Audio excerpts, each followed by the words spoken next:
오늘 시편 22편 말씀입니다. 22편 말씀입니다.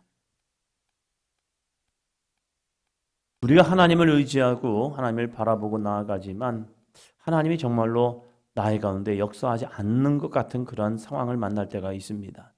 문제를 놓고 기도할 때 그 문제 속에서 하나님이 딱 응답하셔야 맞아요, 하나님 살아계십니다 라고 고백하기가 참 편합니다.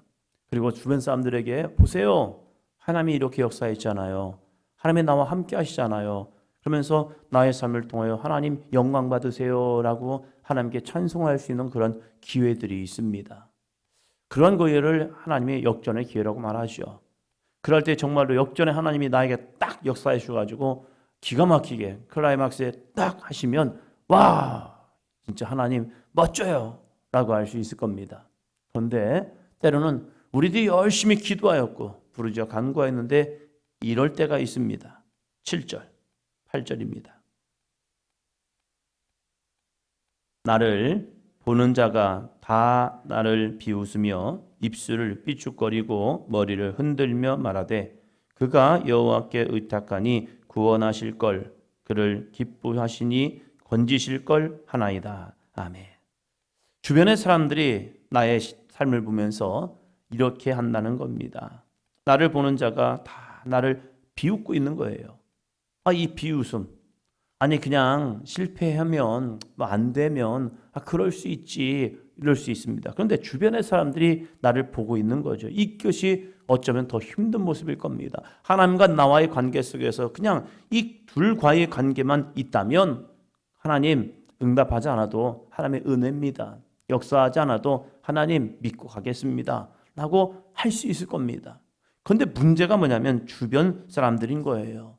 주변에 있는 사람들이 어떻게 합니까? 다 나를 비웃고 있는 거예요. 너 그렇게 신앙생활 열심히 하더니, 너 그렇게 믿음생활 열심히 하더니, 너 그렇게 장담하더니, 야, 하나님이 역사하실 거야, 하나님이 인도하실 거야, 하나님이 이렇게 너의 삶에 축복을 해주실 거야, 하나님이 이렇게 할 거예요 라고 막 선포했는데 오히려 거꾸로 가고 있는 거예요. 요셉의 삶이 그렇지 않습니까? 형들 앞에서 자기의 꿈을 자랑했어요. 형님들, 제가 꿈을 꿨는데 이상한 꿈을 꿨어요. 그게 뭐니? 했더니 갑자기 한다는 말이 우리가 같이 가서 곡식단을 묶었는데 내 곡식단은 서 있고 형들의 곡식단이 저를 향하여 절을 하이더이다. 야, 자기는 뭔가 좀 묻고 싶은 그런 이야기였지만 형들의 입장에서는 굉장히 기분 나빴죠. 그러면서 형들의 구박이 시작되는 거죠. 또 한 번은 꿈을 꿨는데 자기 별이 있는데 11별이 자기에게 절을 하고 해와 달도 자기에게 절을 하더이다. 이게 뭐야 도대체, 이 녀석은 지금 우리한테 절을 받고 싶다는 얘기야? 하면서 주변의 형들이 어떻게 합니까? 그를 비웃지요. 입술을 삐죽거리고 조롱하지요. 그러면서 사람들의 비방거리가 되고 있는 거죠. 그럴 때 이게 마음이 어떨까요? 그러면서 그가 여호와를 의탁하니 구원하실 걸? 야, 그가 여호와를 의탁하니 구원하실 걸? 그 꿈이 어떻게 되는지 한번 보자 하면서 형들이 그를 구덩이에 던져버리고, 그리고 이 녀석 확 죽여버릴까? 아니 어떻게 동생인데, 물론 배다른 동생이지만 그래도 동생이고 한 가정에서 같이 생활하고 있잖아요. 어렸을 때 형들을 쫓아다니면서 형아 하면서 쫓아다니면서 막 열심히 놀았겠죠. 나이 많은 루벤 형은 그래도 동생이니까 돌봐주고 막 그랬을 거 아닙니까? 그런데 이 동생을 형들이 구덩이에 넣더니 죽여버리자, 이런 얘기들이 자기에게 들려오는 거죠. 그리고 형이 이 미디안 상인들에게 자신을 팔아버리는 거죠. 팔릴 때 가만히 팔리겠습니까? 아니죠. 형들한테 형 그러지 마세요, 그러지 마세요, 형들 그러지 말아요 하면서 얼마나 애걸복걸했겠습니까? 그런데 형들이 그것을 모른 척하고 그를 팔아버리는 겁니다. 그럴 때에 하나님 정말로 살아계신 거 맞아? 야, 쟤는 하나님이 함께 한다잖아, 하나님이 특별히 저를 사랑한다잖아, 한번 어떻게 하는지 보자야 하면서 그 이야기들, 그 조롱하는 모습들, 그 형들의 웃는 모습들, 자기는 눈물 흘리면서 형들에게 애굴하지만 어떤 형들은 그랬겠죠. 웃어가면서 아유 괜찮아, 그럴 수 있지, 야 팔아버리자 하면서 야 이걸로 파는 걸로 우리 뭐 할까 하면서 그러한 모습들을 보면서 이 요셉은 팔려가고 있는 거죠. 이러한 현실이 우리에게 밀려올 때 우리의 마음은 어떨까요? 하나님과의 관계뿐만 아니라 이 주변에 있는 사람들의 모습 때문에 우리의 마음이 얼마나 낙심이 되겠습니까? 그냥 하나님과 나와의 관계만 된다면 그래요, 하나님 버텨볼게요, 인내해볼게요 하면서 할 수도 있어요. 그런데 이 사람의 관계가 우리의 마음을 더 낙심하게 돼요. 하나님 살아계신 건 맞아요. 저는 인정합니다. 그런데 왜 사람들로 하여금 나에게 어려움을 줍니까? 라고 하시단 말이에요. 그런데 다윗 때문에요, 이러한 모습임에도 불구하고 다윗은 이렇게 합니다. 1절이요. 내 하나님이여, 내 하나님이여, 어찌 나를 버리셨나이까? 어찌 나를 멀리하여 돕지 아니하시오며 내 신음소리를 듣지 아니하시나이까? 아멘. 내 하나님이여, 내 하나님이여, 어찌 나를 버리셨나이까? 이 고백 생각나시죠? 예수님이 겟세마네 동산에서 기도하신 그 기도 제목, 엘리 엘리 라마 사박다니, 나의 하나님 나의 하나님 어찌하여 나를 버리시나이까? 사람들이 예수님이 십자가에 달리는 모습을 보면서요, 하나님의 이 무거운 이 숙제, 예수님이 이 숙제를 가지고 이 땅에 오셨잖아요. 세상 죄를 지어가는 하나님의 어린 양, 하나님이 나에게 이 숙제를 맡기신다면, 이 엄청난 과업을 맡겨주신다면 아멘 하겠습니다. 그런데 문제가 있어요. 그 문제는요, 사람들에게 멸시, 천대, 조롱을 받아야 한다는 거예요. 사람들에게 침뱉음을 당해야 한다는 거예요. 네가 정말로 메시아라면 그 저 십자가에 내려와 봐, 그럼 내가 믿을게. 이 모든 수모를 감내해야 한다는 거예요. 어쩌면 십자가보다 그것이 더 힘들 수가 있어요. 하나님이 맡겨진 짐이라면 아멘 할 수도 있다니까요. 그런데 이 사람들에게 들려지는 이 조롱과 멸시, 천대, 이 모습을 통하여서 하나님이 나를 버리신 거 아니야? 하나님이 나를 함께 한다면 어떻게 저 사람들에게 내가 이러한 수모와 멸시와 조롱을 받을 수가 있는 거야? 이렇게 될 수 있단 말이에요. 그런데 이 다윗이 그 가운데에서도요, 그는 주님을 찾는 겁니다. 내 하나님이여, 내 하나님이여, 어찌하여 나를 버리셨나이까? 이것은요, 하나님이 나를 버렸어 라고 하는 것이 아니라, 하나님 응답해 주세요 좀.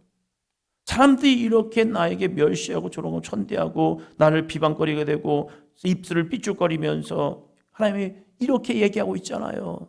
그러면서 처음에 이 시작을 하나님 구원해 주세요, 이 모습을 찾고 있는 거예요. 그가 하나님의 구원을 찾기 위해서 어떻게 한 줄 아십니까? 2절입니다. 내 하나님이여, 내가 낮에도 부르짖고 밤에도 잠잠하지 아니하오나 응답하지 아니하시나이다. 낮에도 부르짖고 밤에도 잠잠하지 아니하며 여호와를 찾는데 응답하지 아니하시나이다. 그럼 우리는 어떻게 했습니까? 포기라는 걸 하기가 참 쉽죠. 내 자존심을, 내 마음을 포기하는 것이 아니라 하나님을 찾는 것을 포기하는 경우가 참 많아요. 안 됐으니까, 끝났으니까, 이제 끝난 거야 하면서 포기하는 경우가 있다니까요. 그런데 이 다윗의 포기는요, 하나님을 찾는 것을 포기하는 것이 아니라 자기의 자존심을, 사람들이 던지는 이 수모를, 모욕을, 이것을 내려버리는 겁니다. 사람들이 뭐라고 하든지, 사람들이 어떻게 멸시하든지, 사람들이 어떻게 나를 조롱하든지, 모르겠다. 이것을 포기해버리고 그는요, 하나님을 붙듭니다. 어떻게 해요? 3절이요. 이스라엘의 찬송 중에 계시는 주여, 주는 거룩하시니이다. 1절, 2절을 보면서 3절을 이렇게 한다? 이거 정말로 힘든 일입니다. 짜증나잖아요. 하나님도 응답하지 않고 사람들로 나를 조롱하고 멸시하고 천대하고 삐죽거려 싸고 그 말들이 누군가 그냥 둘만 얘기하고 있으면 혹시 내 얘기하는 거 아니야? 저 사람들이 내 얘기하는 거 아니야? 괜히 이런 얘기가 들려요. 그냥 목사님 이런 얘기하면요, 이 사람들이 내 얘기하나? 목사라고 얘기했잖아요. 근데 내 얘기 아니라 다른 교회 목사님 얘기할 수도 있는데 목사님 하면 괜히 그렇게 들려와요. 괜히 비슷한 얘기를 하면요, 이게 내 얘기인가? 이럴 때가 있잖아요. 그럴 때에 우리의 마음과 심령은 얼마나 극도로 초긴장을 하고 있는데요. 그런데 다윗은요, 이스라엘의 찬송 중에 계시는 주여, 주는 거룩하시니이다. 아멘. 내가 그렇게 부르짖어 기도했고 낮에도 부르짖고 밤에도 잠잠하지 아니한데 응답하지 않는 하나님, 그 하나님에게 이 다윗은 이스라엘의 찬송 중에 계시는 주여, 주는 거룩하시니이다. 하나님은 옳습니다. 하나님은 위대하십니다. 하나님은 거룩하십니다. 이 고백을 하고 있다는 사실이에요. 그래서 다윗은 여호와를 찬송할 수 있는 거죠. 왜요? 그는 응답하지 아니하신 하나님, 그 하나님을 그냥 포기해버린 거예요. 그리고 응답하지 아니하는 것도 하나님의 뜻이다. 역사하지 않는 것도 하나님의 뜻이다. 사람들이 나를 조롱하는 거, 그거 내가 듣지 않는다. 오로지 나는 주만 바라보나이다. 찬송가 521장, 구원으로 인도하는 문은 좁다는 거예요. 왜 좁을까? 오직 주 예수만이 우리의 구원자가 되시기 때문인 거예요. 뭐 인도나 일본이나 보면 신이 무지막지하잖아요. 힌두교를 믿는 사람들은요, 모든 게 다 신인 거예요. 그러한 개념 속에서 아무에게나 무엇에게나 그냥 붙잡고 기도하면 되는 거예요. 일본의 한 프로그램을 보면서 고양이 이렇게 움직이는 그 고양이도 자기들 신이라는 거예요. 그러면서 이 고양이가 흔들리는 이 손가락을 보면서 나한테 인사하고 있네. 그게 인사하고 있는 거예요. 그냥 흔들리고 있는 거죠. 그러면서 그걸 붙잡고 또 기도하고 있는 그들의 모습을 보면서 이게 뭘까? 우리가 믿는 것은 오직 주 여호와 하나님 예수 그리스도의 구원입니다. 그렇기 때문에 구원의 문은 좁아요. 그런데 그 좁은 문만 바라봐도요, 넓은 거예요. 저희 시골 집에는요, 담벼락이 있는데 그 담벼락 중에 함석이 있습니다. 이 함석에는요, 못자국이 있어요. 그래서 재밌는 게 이 멀리서 보면요, 못자국이 보이잖아요. 그런데 가까이 가보면 못자국이 있는데 그 못자국이 참 작잖아요. 그런데 그 못자국을 통하여서 밖을 보잖아요. 그러면 밖이 넓어요. 이 담을 보면 막혀있는 세상이 된 것 같아요. 그러나 담벼락에 있는 못자국으로 그걸로 유심히 이렇게 보면요, 그 자그마한 못자국인데 거기로 보이는 하늘 밖에 있는 들판의 모습을 보면요, 세상은 넓은 거예요. 예수 그리스도의 구원이 작아 보이지만 그 작은 예수 그리스도 세상을 보잖아요. 하나님의 위대하심은 참으로 넓고 광대하십니다. 다윗이 지금 그걸 보고 있는 거예요. 수많은 문제 속에서 주님이 보이지 않는 것 같지만 하나님의 말씀 안에서 하나님이 역사하는 모든 섭리 속에서 보니까 와우, 이것마저도 하나님의 은혜인 거예요. 9절이요. 오직 주께서 나를 모태에서 나오게 하시고 내 어머니의 젖을 먹을 때에 의지하게 하셨나이다. 10절이요. 내가 날 때부터 주께 맡긴 바 되었고 모태에서 나를 나올 때부터 주는 나의 하나님이 되셨나이다. 문제라는 걸 보니까 하나님이 없는 것 같아요. 사람들이 세상 사람들이 하나님이 어딨냐 하면서 조롱하고, 야 너의 기도 가운데 하나님 응답하시는 거 맞아? 하면서 삐죽거리고 있는 거예요. 그런데 다윗은 그러한 넓은 자기에게 있는 문제를 보는 것이 아니라 그 문제에서 역사하신 하나님의 그 구멍 같은, 자그마한 구멍 같은 걸로 하나님의 은혜를 보니까 그게 아닌 거예요. 그저 내 눈앞에 문제가 있을 뿐이지 그 눈앞에 있는 문제만 벗어나면요, 하나님의 역사하심은 너무 놀라운데 자기가 지금 내 눈앞에 있는 이 문제가 너무 가까이 다가와 보니까 안 보였던 거예요. 하나님이 역사하지 않는 것 같은 거예요. 그러나 그 문제 넘어서 한번 슬쩍 보니까 그렇구나. 하나님은요, 주께서 나를 모태에서 나오게 하셨고 내 어머니의 젖을 먹을 때에도 의지하게 하셨고 내가 날 때부터 주께 맡긴 바 되었고 모태에서 나올 때부터 주는 나의 하나님이 되셨나이다. 이 고백이요, 놀라운 고백이요. 우리의 모든 인생 가운데 오늘 이 시간 여기에 앉아있는 우리들의 삶도 하나님의 모든 섭리 속에 은혜 속에 있다는 사실입니다. 그렇기 때문에 다윗은 하나님을 찬송할 수밖에 없는 거예요.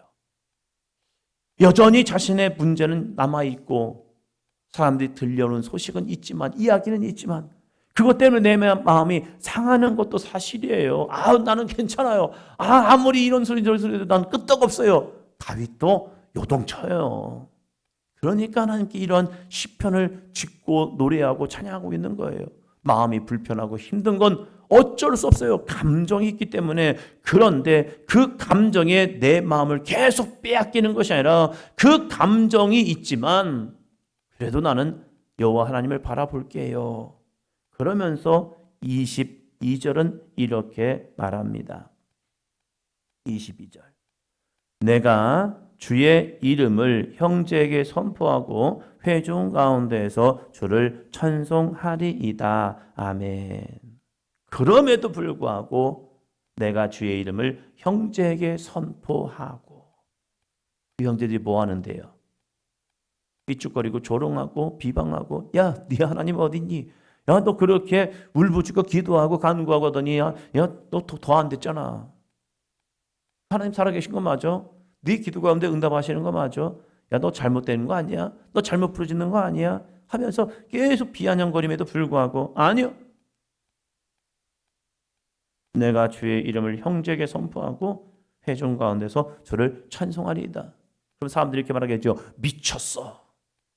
그래, 나 미쳤다. 나 미쳤어. 나 제대로 미쳤어. 어떻게 미쳤습니까? 주님 안에서 완전히 빠져 있는 거예요. 그러면 세상이 이렇게 말하겠죠. 믿어도 적당히 믿어. 아니요. 믿을 바에는 확실하게 믿어야 합니다. 할렐루야. 다윗은 믿을 바에는 확실히 믿은 거예요. 그냥 조금 대충 그럴까? 이게 아니라 그냥 하나님께 자신의 모든 인생, 나에게 남은 모든 미래까지도, 어쩌면 자신의 모든 생명까지도 그냥 올인해버립니다. 그냥 확 다 밀어버렸어요.